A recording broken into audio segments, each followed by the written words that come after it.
Friend, कैसे हैं आप सभी। उम्मीद करता हूँ अच्छे होंगे, स्वस्थ होंगे और अपनी लाइफ को अच्छे से जी रहे होंगे और अपनी पढ़ाई को भी अच्छे से लेकर चल रहे होंगे। वेलकम टू अवर चैनल उपवन एजुकेशन। ये आज का जो हमारा विषय है वो अर्थशास्त्र विषय है, जिसमें हम लेसन पांचवा जो है आपका, वैसे एनसीईआरटी में तो ये लेसन 3 है, लेकिन जो वो वाली बुक आती है आपकी टीआर जैन वीके उरी जिससे ज़्यादातर पढ़ते हैं, तो उसमें लेसन 5 के हिसाब से दे रखा है, तो मैंने उसी हिसाब से क्या है इसको कवर कर रखा है। तो ये क्या है, मुद्रा यानी मनी। और इसका पार्ट क्या है, ये सेकंड है और पहला पार्ट मैंने क्या कर दिया है, अपलोड कर दिया है। तो आप जाकर पहला पार्ट देखिए, तब जाके लेसन क्या है आपको अच्छे से समझ में आ जाएगा। इस वीडियो को अच्छे से देखेंगे और मैं जो बोल रहा हूँ उसको अच्छे से नोट करते हुए चलेंगे, तो मैं बता रहा हूँ इकोनॉमिक्स बहुत आसान सब्जेक्ट है और आसानी से क्या हो जाएगा, आपको समझ में आ जाएगा। बस ये है धीरज रह के उन चीज़ों को क्या है जो मैं बता रहा हूँ उनको सुनने की आवश्यकता है। तो मैंने सेकंड पार्ट बनाया है और पहला जैसे मैंने बताया बना लिया है, उसको जाके पहले एक बार देख लीजिएगा, तब ये क्या करेगा, ये वाला पार्ट समझने में क्या आएगा, आपको आसानी होगी। उसमें हमने समझा मुद्रा क्या है, विनिमय का माध्यम है जिससे वस्तुओं का लेन देन किया जाता है, सेवाओं का लेन देन किया जाता है, जो सामान्य रूप से क्या है स्वीकार किया जाता है। और आज के हम फिर उसमें हमने मुद्रा के प्रकार भी देखे थे, मुद्रा के कार्य भी देखे थे, वस्तु विनिमय प्रणाली देखा था जिसे बार्टर सिस्टम कहते हैं, उसकी क्या क्या समस्याएं रही हैं और फिर क्यों हमें मुद्रा की आवश्यकता पड़ी। तो आज का जो हमारा टॉपिक है वो है मुद्रा के कार्य। यानी ये जो स्टार लगा हुआ है ना, स्टार का मतलब ये एक तरीके से क्वेश्चन है। तो मुद्रा के जो कार्य है ना, वो दो, मुद्रा के बेसिकली 2 कार्य होते हैं, एक प्रमुख कार्य और एक गौण कार्य। प्रमुख मतलब होता है ना, कोई भी चीज होता है तो एक क्या होता है वो बहुत ही ज्यादा इंपॉर्टेंट होता है और थोड़ा कोई दूसरा काम होगा तो वो क्या है कम इंपॉर्टेंट है। तो वैसे ही मुद्रा के कार्य भी क्या है, एक प्राथमिक जो बहुत ही ज्यादा मुद्रा के सबसे ज्यादा इंपॉर्टेंट काम है, और दूसरा आपका गौण और सहायक। गौण का मतलब होता है सहायक, ये तो इंपॉर्टेंट है ही लेकिन इसके साथ साथ ये भी काम क्या है इंपॉर्टेंट है। जैसे पहले क्या है विनिमय का माध्यम, जैसे कि हम जानते हैं मुद्रा क्या है, एक विनिमय का माध्यम है जिसे सामान्य रूप से क्या किया जाता है, स्वीकार किया जाता है। तो पहला कार्य क्या है मुद्रा का, प्राथमिक में विनिमय का माध्यम, यानी वस्तु एवं सेवाओं के माध्यम के रूप में क्या है मुद्रा को क्या किया जाता है, स्वीकार किया जाता है। तो बस इतना ही समझना है, इससे ज्यादा नहीं समझना है कि मुद्रा का प्रमुख कार्य क्या है, कि मुद्रा जो है वस्तु और सेवाओं का क्या है विनिमय के रूप में स्वीकार किया जाता है। दूसरा है मूल्य की सामान्य इकाई के रूप में। मूल्य की सामान्य इकाई के रूप में जैसे कि मैंने बताया था, जब हम लोग बार्टर सिस्टम पढ़ रहे थे या वस्तु विनिमय प्रणाली पढ़ रहे थे, तो उसमें मैंने आपको बताया था कि उस समय क्या होता था, कार का प्राइस गेहूं से लगा लिया जाता था, या घोड़ा गाड़ी हो गया उसका प्राइस किसी अनाज वगैरह से ले लिया जाता था, लगा लिया जाता था। लेकिन अब नहीं है, मुद्रा आ गई, तो मुद्रा के आने से क्या है, कोई भी वस्तु है कोई भी सेवा है तो उसका क्या है प्राइस डिसाइड कर लिया जाता है। मान लीजिए बॉडी है, ये जो मार्कर से पढ़ा ही रहा हूं, या जो ट्राइपॉड मैंने खरीद रखा है, तो हर चीज का एक प्राइस क्या है फिक्स हो गया है। तो उसी तरीके से मुद्रा के आने का मुद्रा के जो दूसरा कार्य है वह है मूल्य की इकाई के रूप में, यानी वस्तु एवं सेवाओं के मूल्य लगाना। यानी अब हर वस्तु और सेवाओं का क्या है मूल्य लगाया जा सकता है। पहले की तरह नहीं कि गेहूं का मूल्य लगा लिए कार से, नहीं, अब गेहूं का मूल्य भी मुद्रा से लगेगा और कार का मूल्य भी मुद्रा से, यानी दोनों का मूल्य क्या होगा अलग अलग होगा। तो उम्मीद कर रहा हूं आप समझ रहे होंगे। वस्तु एवं सेवा की एक मूल्य लगाना, तो ये प्राथमिक कार्य हो गए। उसके बाद आपका ये आता है यहाँ पे गौण यानी सहायक कार्य। सहायक कार्यों में पहला है आपका स्थगित भुगतानों का मान। ये उतना बढ़िया से चल नहीं रहा है, मैं इस पे नीले से ही कर देता हूं। क्या ये स्थगित भुगतानों का मान, यानी स्थगित भुगतान का मतलब क्या होता है, स्थगित भुगतान का मतलब होता है ऐसे भुगतान जिसका भुगतान वर्तमान में ना कर भविष्य में क्या किया जाता है भुगतान। जैसे कि मान लीजिए आपने कोई सामान खरीदा, तो सामान तो अभी खरीद लिया, या किस्तों पे कोई चीज खरीदते होंगे तो खरीद लेते होंगे, लेकिन उसका भुगतान उसी समय तो नहीं करते होंगे, कुछ महीने साल बाद करते होंगे। तो स्थगित मतलब उसी समय भुगतान ना करना, यानी उसी समय पेमेंट ना करना, वर्तमान में पेमेंट ना करके भविष्य में किसी भी वस्तु की क्या करना या सेवाओं की पेमेंट करना। भाषा को पकड़ने में थोड़ा सरल भाषा का ही उपयोग कर रहा हूं, लेकिन आप लोग किताबी भाषा को ही लेकर चलिएगा। जैसे इसमें लिखा है स्थगित भुगतान का अर्थ होता है वह भुगतान जो वर्तमान में ना कर कर भविष्य में किया जाता है। कब किया जाता है? भविष्य में। नाम में ही छुपा हुआ है, जो वर्तमान में ना कर कर कब किया जाता है? भविष्य में किया जाता है। फिर है मूल्य का संचय करना। मुद्रा का एक कार्य ये भी हम अपने बैंकों में, अकाउंटों में, कोई कोई स्विस बैंक में भी रखता है जिसको ब्लैक मनी बोलते हैं। तो हर कोई क्या करता है? मुद्रा का एक कार्य ये भी हो गया कि उसको संचय करके रखा जाता है। लेकिन वस्तु विनिमय प्रणाली में क्या थी? मुद्रा को संचय करके नहीं रखा जाता, क्योंकि एक तो बहुत बड़े भंडारण की आवश्यकता होगी रखने के लिए वस्तुओं को, प्लस उसको खराब होने का क्या रहता था? डर भी रहता था। लेकिन अब ये सारे डर क्या हो गए? खत्म हो गए। किसमें? मुद्रा के आ जाने से। तो अब मूल्य संचय किया जा सकता है, यानी भंडारण या हानि की कोई भी अब समस्या नहीं है। मुद्रा को हम आराम से अपने पास इकट्ठा करके बैंकों में, अपने घर में, जहां पे भी रखना है वहां पे रख लीजिए। कोई कोई बिस्तर के नीचे भी रख लेता है। कई सारी मूवियों में देखा होगा, एक रेड मूवी आई थी, देखी होगी आपने, अजय देवगन, तो कैसे छत वगैरह में, टैंक वगैरह में घुसा लेते हैं, तो इकट्ठा कर लेते हैं। लेकिन अगर वही क्या होता, वस्तु होता, तो छत में डालते क्या, टैंक में डालते? नहीं, वो क्या हो जाता? खराब हो जाता। खैर, मूल्य का हस्तांतरण। हस्तांतरण मैंने बताई था। आजकल क्या है, कोई भी मुद्रा है, मुद्रा का क्या किया जा सकता है? मुद्रा कह लीजिए, मूल्य कह लीजिए, मुद्रा कह लीजिए, मूल्य कह लीजिए, तो इसको एक जगह से दूसरी जगह क्या है? स्थानांतरण, यानी भेजा जा सकता है। यानी हम मुद्रा को गांव भेज सकते हैं, अपने विदेश भेज सकते हैं, या वहां से पैसा मंगवा सकते हैं। या आप दुकान पे जाते होंगे तो कुछ सामान ले लेते होंगे, तो घर में फोन कर देते होंगे, हाँ भैया, भाभी, जो भी है, पापा, जो भी हो आपके घर में, तो हाँ मैंने ले लिया, तो वो वहीं से अपने ऑफिस से बैठे बैठे क्या कर देते हैं? पेमेंट कर देते हैं। लेकिन वस्तु विनिमय प्रणाली में ऐसा नहीं था। तो ये हमने देख लिया मुद्रा के कार्य, यानी प्राथमिक कार्य में क्या है? विनिमय का माध्यम है। दूसरा, मूल्य की इकाई के रूप में, यानी अब मुद्रा का क्या है? प्राइस हर चीज का लगाने लगे, वस्तु और सेवा का। स्थगित भुगतान का मान, यानी वर्तमान में भुगतान न करके उसका भुगतान कब करेंगे? भविष्य में। मूल्य का संचय, मुद्रा का क्या है? भंडारण भी किया जा सकता है, क्योंकि हानि की कोई भी समस्या नहीं है। मूल्य या मुद्रा का हस्तांतरण, यानी एक जगह से दूसरी जगह मुद्रा को क्या किया जा सकता है? हस्तांतरित किया जा सकता है। फिर है मुद्रा की पूर्ति।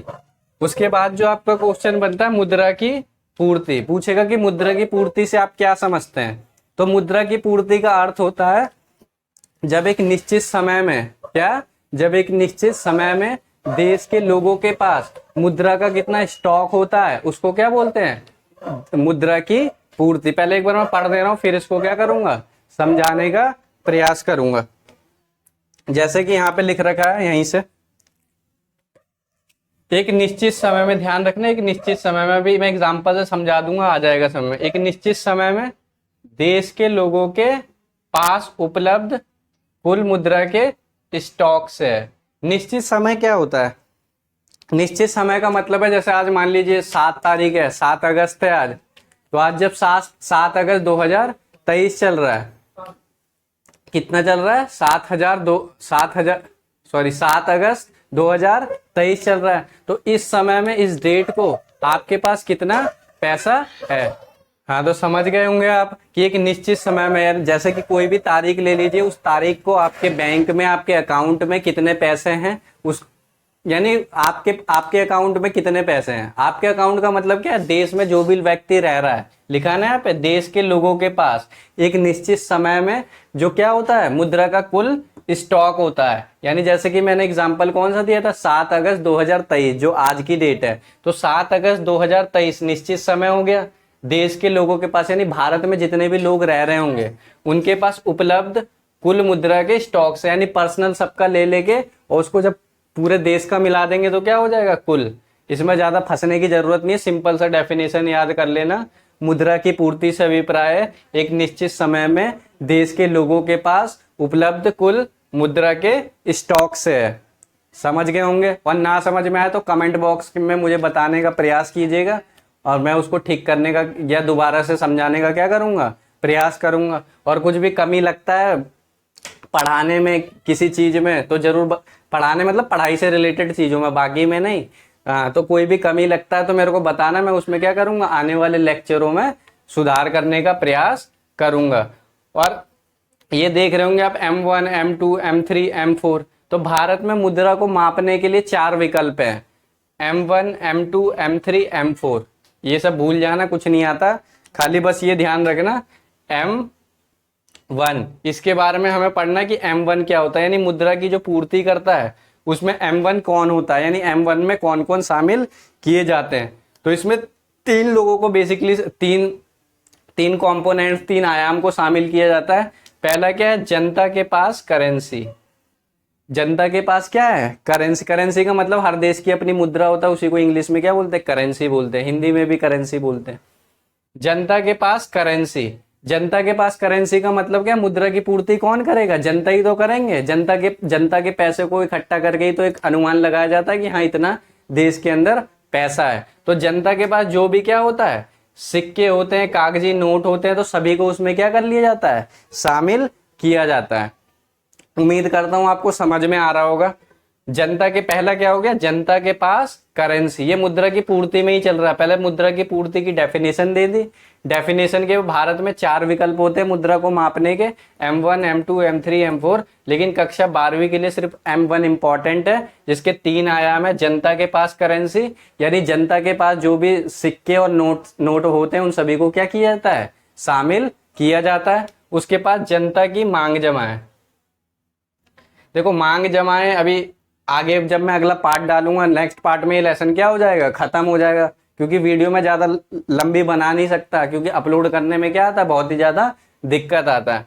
तो समझेंगे मांग जमाएं क्या होती हैं। वैसे बता देता हूँ, मांग जमाएं वे जमाएं होती हैं जिसे हम कभी भी निकाल सकते हैं। जैसे कि मान लीजिए आपने बैंक में क्या किया, पैसे को जमा कर दिया, आपने जमा कर दिया और आप अपनी इच्छा अनुसार उस पैसे को क्या कर सकते हैं, निकाल लेते हैं, तो वो कौन सी जमाएं हो गई, मांग जमाएं। लेकिन कुछ कुछ पैसा क्या होता है, हम जमा करते हैं तो एक निश्चित समय के लिए करते हैं। जैसे आपने फिक्स डिपॉजिट सुना होगा, इंश्योरेंस वगैरह करवाते हैं तो उसको कभी भी नहीं निकाल सकते हैं। LIC वो करवाते हैं तो कभी भी नहीं, एक टाइम पीरियड के बाद निकालते हैं, तो उसको सावधि जमाएं बोलते हैं। खैर जब उस टॉपिक को पढ़ाऊंगा तब समझा दूंगा, बस इतना ध्यान रखिए। जनता की मांग जमा है। जनता की मांग जमाओं में क्या शामिल होता है, जनता द्वारा वाणिज्य बैंकों में जमा करवाना। जमा क्या करवाना, मुद्रा जमा करवाना। यानी हम मान लीजिए जनता है और जनता क्या जाती है, वाणिज्य बैंक। वाणिज्य बैंक मतलब क्या, कॉमर्शियल बैंक जो होते हैं, सुने होंगे आपने कॉमर्शियल, ICICI, HDFC, बहुत सारे बैंक होते हैं, तो इनको क्या बोलते हैं, कॉमर्शियल बैंक होते हैं। तो उनमें हम लोग जब पैसे जमा करते हैं तो उसको भी क्या इसमें शामिल किया जाता है। तो ये क्या हो गई, जनता की मांग जमाएं। फिर तीसरा हो गया अन्य जमाएं।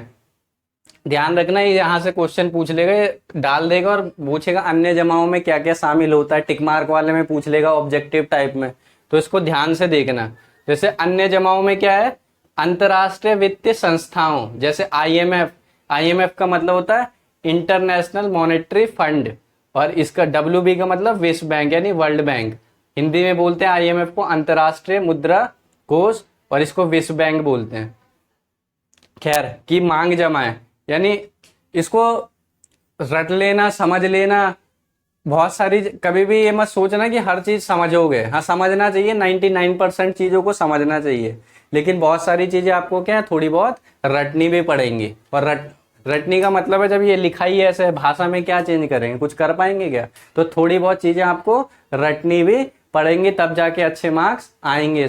अंडरस्टैंडिंग 90% 95% जरूरी है, लेकिन 5% चीजों को क्या है, रटना भी पड़ता है। तो ये देख लेना क्या क्या चीजें इसमें आती है। जैसे अंतरराष्ट्रीय वित्तीय संस्थाओं, IMF, वर्ल्ड बैंक की मांग जमाएं।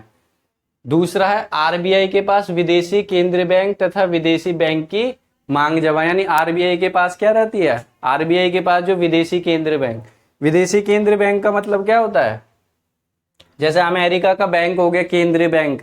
आगे जब बैंकिंग चैप्टर पे आएंगे, मुद्रा के बाद उसी चैप्टर पे आएंगे बैंकिंग पे, तब समझेंगे केंद्र बैंक क्या है। तो विदेशी केंद्र बैंक, जैसे भारत का केंद्र बैंक क्या है, RBI है, वैसे ही अमेरिका का क्या है, फेडरल बैंक है वहां का, RBI का। तो RBI के पास जो विदेशी केंद्र बैंक तथा विदेशी बैंक की मांग जमा, यानी बाहर से भी बहुत सारे जो बैंक होते हैं, अमेरिका, स्विट्जरलैंड हो गया, या श्रीलंका, कोई भी देश ले लीजिए, वैसे नाम की जरूरत नहीं, बस बाहर का कोई भी विदेशी जो बैंक होगी, वो भी जब RBI के पास पैसे जमा करती है तो उसको भी मुद्रा की पूर्ति में क्या किया जाता है, काउंट किया जाता है। 2 ये हो गए। और तीसरा यहाँ पे लिख दिया है मैंने, सार्वजनिक वित्त संस्थाओं की आरबीआई के पास जमा है। अब ये समझ में आए ना आए, लेकिन इसको 3-4 बार पढ़ लेना, क्योंकि ये ऐसी चीज है कि जब तक 2-4 बार पढ़ोगे ना, इसमें क्या समझने का प्रयास करोगे, थोड़ा बहुत देखोगे तो समझ में आ जाएगा, समझ में आ जाएगा तो भाषा भी पकड़ लोगे और चीजों को आराम से कैच कर लोगे। सार्वजनिक वित्त संस्थाओं की आरबीआई के पास जमा है। सार्वजनिक वित्त संस्थाएं, सार्वजनिक वित्त संस्थाओं का मतलब क्या हो गया, सार्वजनिक मतलब जो सबके भले के लिए काम करती है, जैसे वर्ल्ड बैंक ले लीजिए, आईएमएफ ही ले लीजिए, वो लोग भी जब आरबीआई के पास क्या करते हैं, ये शॉर्ट में लिख दिया मांग जमा है, आप लोग इसको ठीक कर लेना, अच्छे से लिखना, बोर्ड की कमी के कारण मैंने इसको क्या कर दिया, शॉर्ट में कर दिया। तो सार्वजनिक वित्त संस्थाओं जैसे आरबीआई हो गई, सॉरी आरबीआई नहीं, वर्ल्ड बैंक हो गई, आपकी आईएमएफ हो गई, वो भी जब आरबीआई के पास जमा करती है पैसा तो उसको भी क्या किया जाता है, मुद्रा की पूर्ति में काउंट किया जाता है। तो ये 3 चीज ध्यान रखना, अंतरराष्ट्रीय वित्त संस्थाओं बैंक की मांग जमा है, आरबीआई के पास विदेशी केंद्रीय बैंक तथा विदेशी बैंक की मांग जमा है, सार्वजनिक वित्त संस्थाओं की आरबीआई के पास जमा है।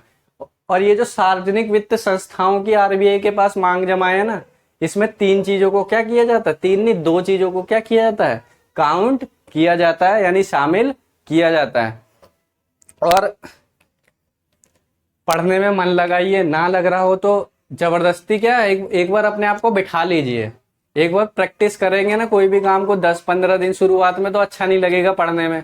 और आजकल तो चल रहा है इंटरटेन करके पढ़ाने का, आजकल वो चल रहा है, तो वो भी अच्छा है, मतलब जो स्टूडेंट है उनका भी मन बहल जाता है, लेकिन सब कुछ इंटरटेनमेंट से नहीं होगा, सारी चीजें क्या करनी पड़ेंगी, आपको पढ़नी भी पड़ेंगी। तो देखते हैं यहाँ पे क्या लिखा है, सार्वजनिक वित्त संस्थाओं की आरबीआई के पास मांग जमाओं में 3 चीजों को क्या किया जाता है, शामिल किया जाता है। 3 नहीं 2 चीजों को क्या किया जाता है। तो पहला क्या है, आरबीआई के पास देश की सरकार की मांग जमा है, यानी क्या है, अब देश की सरकार, ये बहुत ही हल्का चल रहा है, हरा कलर है, बहुत ही हल्का चल रहा है, देश की सरकार की मांग जमा है, यानी ये जो हमने देखा था कहीं ना कहीं विदेशी बैंकों से या विदेशी वित्तीय संस्थाओं से जुड़े हुआ चीज था, लेकिन इसमें क्या है, आरबीआई के पास देश की सरकार की मांग जमा है। जैसे भारत में बहुत सारे बैंक है, आईसीआईसी, एचडीएफसी, सेंट्रल बैंक, बहुत सारे बैंक है, तो वो भी जब आरबीआई के पास पैसा जमा करता है तो उसको इसमें रखा जाता है, सार्वजनिक वित्त संस्थाओं की आरबीआई के पास मांग जमा है। दूसरा, देश की बैंकिंग व्यवस्था को आरबीआई के पास मांग जमा है, को नहीं की का बोल लीजिए। तो देश की जो बैंकिंग व्यवस्था है, तो बहुत सारे, ऐसा नहीं है कि केवल बैंक के द्वारा ही पैसा जमा किया जाता, बहुत सारे ऐसे भी लोग होते हैं जो बैंकिंग व्यवस्था से क्या होते हैं, जुड़े हुए लोग होते हैं, तो वो लोग भी क्या करते हैं, कहीं ना कहीं अपना पैसा कहाँ पे रखते हैं, केंद्रीय बैंक के पास रखते हैं। जैसे कि आपको मान लीजिए घूमने जाना हो, कहीं पे विदेश जाना हो, तो विदेश जाएंगे तो करेंसी आपको लेनी पड़ेगी, फॉरेन करेंसी, तो कैसे मिलेगी, जब आप बैंक को देंगे या केंद्रीय बैंक को देंगे या जो भी उसका अपना मैकेनिज्म होता है, तो उसके माध्यम से क्या होगा, आपको वो विदेशी डॉलर मिलेगा, जिस भी देश में जा रहे हैं जो करेंसी चलता होगा वो मिलेगा। तो वो सारी जमाओं भी किस में काउंट किया जाता है, इसमें सार्वजनिक वित्त संस्थाओं की आरबीआई के पास मांग जमा है। तो दूसरा क्या है, देश की बैंकिंग व्यवस्था की आरबीआई के पास जमा है। समझ में आए ना आए, इस चीज को 3-4 बार पढ़ लेना, 3-4 बार देख लेना वीडियो को, सब समझ में आ जाएगा। कुछ चीजें रटनी भी पड़ेंगी, ये बात ध्यान रखना। कोई बोलेगा नहीं सब कुछ समझ के हो जाएगा, तो सब कुछ समझ के नहीं होगा, ध्यान रखना। कुछ चीजें ना लाइफ में रटनी भी पड़ती हैं। मैं खुद एक कंपटीशन की तैयारी करता हूँ, तो 90% चीजें तो क्या होती हैं, अंडरस्टैंडिंग बेस होती है, लेकिन बहुत सारी चीजों को क्या करना पड़ता है, रटना भी पड़ता है। खैर, अब हम अपने नेक्स्ट क्वेश्चन की तरफ आते हैं। मुद्रा की पूर्ति कौन करता है? हमने यहाँ पे देखा था मुद्रा की पूर्ति का क्या मतलब होता है, उसमें किन किन घटकों को शामिल किया जाता है। अब है मुद्रा की पूर्ति कौन करता है, यानी भारत में पूछ रहा है कि मुद्रा की पूर्ति कौन करता है। मुद्रा की पूर्ति समझते हैं ना, मुद्रा की पूर्ति का मतलब होता है एक निश्चित समय पर देश के लोगों के पास जो मुद्रा का जो कुल भंडार उपलब्ध होता है, उसी को क्या बोलते हैं, भंडार या स्टॉक उपलब्ध होता है, उसी को क्या बोलते हैं, मुद्रा की पूर्ति। तो मुद्रा की पूर्ति कौन करता है भारत में? तो भारत में मुद्रा की पूर्ति 3 संस्थाएं करती हैं, 3 लोग करते हैं, कुछ भी समझ लीजिए। जैसे पहला क्या है, केंद्रीय बैंक। कौन है? केंद्रीय बैंक। बस इसको पढ़ लेना, समझ में आ जाएगा। पहला कौन है? केंद्रीय बैंक। और भारत की केंद्रीय बैंक कौन है? भारत की केंद्रीय बैंक है आरबीआई, यानी रिजर्व बैंक ऑफ इंडिया। दूसरा है वाणिज्य बैंक, यानी कॉमर्शियल बैंक। तीसरा है भारत सरकार। भारत सरकार भी मुद्रा की पूर्ति करती है। भारत सरकार जो वित्त मंत्रालय है वो 1 रुपए के नोट जारी करता है, और जो भी सिक्के वगैरह आप देखते हैं वो भी भारत सरकार के वित्त मंत्रालय के द्वारा क्या किए जाते हैं? जारी किया जाता है। तो मुद्रा की पूर्ति केवल केंद्रीय बैंक और वाणिज्य बैंक ही नहीं करते, भारत की जो सरकार होती है वो भी क्या करती है? मुद्रा की पूर्ति करती है। जैसे यहाँ पे कुछ फैक्ट मैंने लिख दिया है, जो बॉक्स वगैरह आपका बनता है ना उसमें, तो बहुत सारे बॉक्स वाले क्वेश्चन भी है जिसमें हॉट्स लिखा होगा। हॉट्स का मतलब होता है हायर ऑर्डर थिंकिंग स्किल, ठीक है ना, बेस्ड क्वेश्चन होता है। तो उसको भी मैं डिस्कस करूंगा, जो जो इंपॉर्टेंट है और जो मैंने पढ़ा रखे हैं और जो मेरे को इंपॉर्टेंट लगेंगे वो भी मैं क्या करूंगा? डिस्कस करूंगा। नेक्स्ट पार्ट में आपका ये लेसन क्या हो जाएगा? खत्म हो जाएगा मेरी तरफ से। आपकी तरफ से होगा कि नहीं होगा ये तो मैं नहीं जानता, वो तो आप पे ही डिपेंड करता है कि आप कितना इस लेसन को अच्छे से कवर करके चलेंगे। तो मैं तो चाहूंगा अच्छे से पढ़िए। आजकल सब सारी चीजें उपलब्ध हैं, आपके पास फोन है, पहले तो इतनी चीजें उपलब्ध भी नहीं होती थी। ट्यूशन में जाते होंगे, अच्छी बात है, ट्यूशन पढ़ना चाहिए। फीस भी देते होंगे 500 600 700 1000 रुपए, जो भी है होगा वो देते ही होंगे इस सब्जेक्ट को पढ़ने का। एक बार यहाँ से भी पढ़ने का प्रयास कीजिए, ट्यूशन भी पढ़िए, खूब पढ़िए, लेकिन इसको भी पढ़ के एक बार देखिए और डिफरेंस पता कीजिए कि पढ़ाने में क्या डिफरेंस है। हर कोई अपने लेवल पे अच्छा पढ़ाता है, लेकिन जहां से समझ में आए वहां से पढ़िए आप। खैर, तो मैं बता रहा था भारत में वित्त मंत्रालय क्या करता है, यहाँ पे भारत भी ऐड कर लेना आप। भारत में वित्त मंत्रालय 1 रुपए का नोट तथा सभी सिक्के जारी करता है। ये पूछ लेगा आपका मल्टीपल चॉइस क्वेश्चन में, टिक मार्क वाले में, कि 1 रुपए का नोट कौन जारी करता है? तो भारत का वित्त मंत्रालय क्या करता है? 1 रुपए का नोट जारी करता है, और सभी सिक्के। और सिक्के कौन जारी करता है? तो भारत का कौन करता है? वित्त मंत्रालय। दूसरा है नोटों की पूर्ति भारत के केंद्रीय बैंक आरबीआई द्वारा की जाती है। ऐसे ये तो पता ही है आपके, नोटों की पूर्ति भारत के केंद्र, देखा ना नोटों की पूर्ति, ये क्या है? नोट। और ये क्या थे? सिक्के। तो कोई पूछे भारत में सिक्के किसके द्वारा जारी किए जाते हैं? तो भारत का वित्त मंत्रालय। भारत में नोटों की पूर्ति कौन करता है? तो भारत का आरबीआई करता है, रिजर्व बैंक ऑफ इंडिया।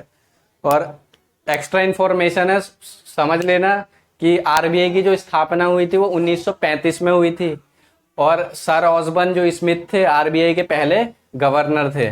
तो आरबीआई में क्या होते हैं? गवर्नर होते हैं। अब वर्तमान में भी देख लेना कौन है। खैर आपके लिए इंपॉर्टेंट नहीं है इसलिए बता भी नहीं रहा हूं। तो सिक्के कौन जारी करता है? भारत का वित्त मंत्रालय।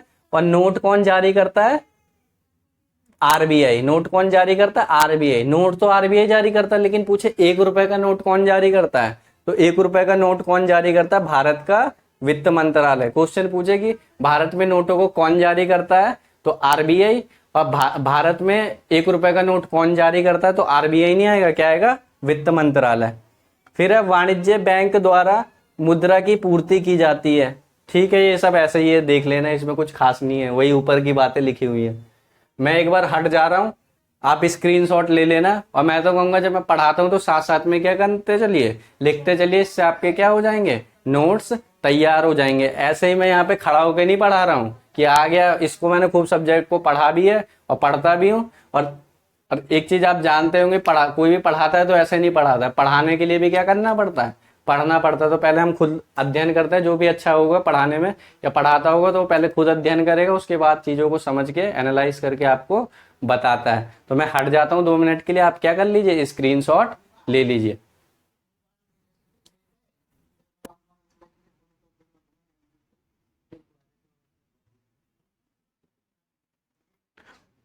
उम्मीद करता हूँ आप सभी ने स्क्रीनशॉट ले लिया होगा।